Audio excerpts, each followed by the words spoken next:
Hello दोस्तों, अगर आपने 12th कर लिया है या आप 12th कर रहे हैं तो आपके लिए यहाँ पर एक गुड न्यूज़ हो सकती है। अगर आप गवर्नमेंट जॉब में प्लानिंग कर रहे हैं तो आपको यहाँ पर हम डिस्कस करेंगे 8 ऐसी जॉब्स जिनमें आप अप्लाई करके कंपटीशन क्रैक करके आप अपनी जॉब ले सकते हैं।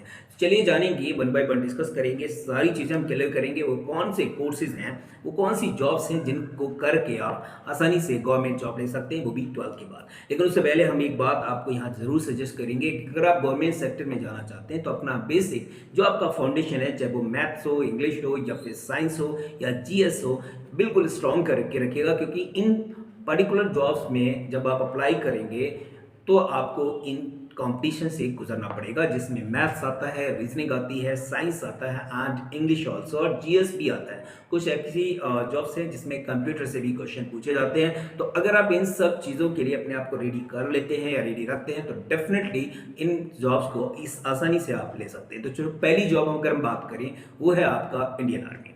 इंडियन आर्मी की अगर हम बात करें तो इंडियन आर्मी पूरी दुनिया में अगर हम बात करें तो सबसे टॉप लेवल की आर्मी है। तो इंडियन आर्मी में आपको पता है कि हर साल अच्छे रिक्रूटमेंट होते हैं यहाँ पर, चाहे वो आपका नेवी हो या फिर आपके एयरफोर्स हो या फिर आपकी थल सेना हो, यानी हर एक उस आर्मी में रिक्रूटमेंट चलते रहते हैं। तो अगर आप इस सेक्टर में जाना चाहते हैं आर्मी में तो डेफिनेटली आप अप्लाई कर सकते हैं। 12th के बाद बहुत सारे ऑप्शन आपके लिए अवेलेबल हैं। दूसरे नंबर पर अगर हम बात करें वो है आपका पुलिस कांस्टेबल, यानी कि यहाँ पर स्टेट लेवल का हो या फिर आपका सेंट्रल लेवल, दोनों में आपको ऑप्शन मिल जाता है। अगर आप इसमें भी अप्लाई करना चाहें तो डेफिनेटली आप यहाँ पर भी करके अपने गवर्नमेंट सेक्टर में अपनी सीट रिजर्व कर सकते हैं और आप जॉब ले सकते हैं। तीसरे नंबर पर अगर हम बात करें असिस्टेंट लोको पायलट का एक ऑप्शन होता है जो 10th या 12th के बाद, जिसमें एक आईटीआई का डिप्लोमा रिक्वायर्ड होता है। वो आप देख लीजिएगा किस तरीके का रिक्वायर्ड होगा। जैसे वैकेंसी आती है तो आप अप्लाई जरूर करिएगा।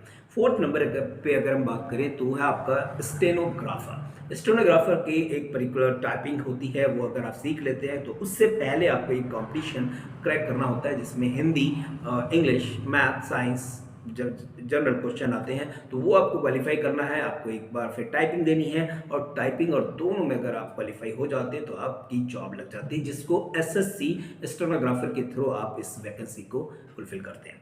अगर हम बात करें नेक्स्ट की तो आपका पोस्ट ऑफिस यानी कि पोस्टल असिस्टेंस की वैकेंसी भी हर साल निकलती रहती है, क्योंकि ये सेंट्रल गवर्नमेंट की जॉब है और यहाँ पर भी चांसेस आपको मिलते हैं। अच्छी सैलरी होती है, इट्स ओके अगर आप एक बार ज्वाइन कर लेते हैं तो मैटर नहीं है। फिलहाल जब भी आपको कम सैलरी हो लेकिन आप ज्वाइन कर ले, ज्वाइन करने के बाद रास्ते आगे के ओपन हो जाते हैं। बड़ी जॉब के लिए आप तैयार अपने आप को करते जाइएगा और अच्छी सैलरी के लिए भी।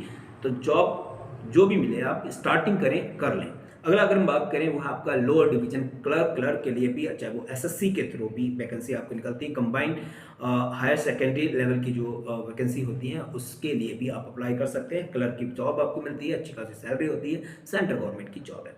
अगले अगर हम बात करें तो वो है आपका बैंकिंग सेक्टर। बैंकिंग सेक्टर में स्टेनोग्राफर है या डेटा एंट्री या फिर आपके टेलीकॉलर की रिक्वायरमेंट होती है। ग्रेजुएशन के बाद आप अलग स्पेस होता है उसमें आप पीओ वगैरह के लिए अप्लाई कर सकते हैं। लास्ट नंबर पे अगर हम बात करें जो इंडिया का देखें रिक्रूटमेंट पे तो बहुत बड़े लेवल पे है, वो है आपका रेलवे। तो रेलवे की वैकेंसी भी आप देखेंगे हर साल निकलती रहती हैं। तो यहाँ पर भी आपको एक चांस मिलेगा गवर्नमेंट जॉब के लिए। तो ये 8 जॉब्स हैं 12th के बाद, आप इनमें से कोई भी जॉब्स के लिए अप्लाई कर सकते हैं, ऑप्शन आपके लिए। Thank you, thanks a lot.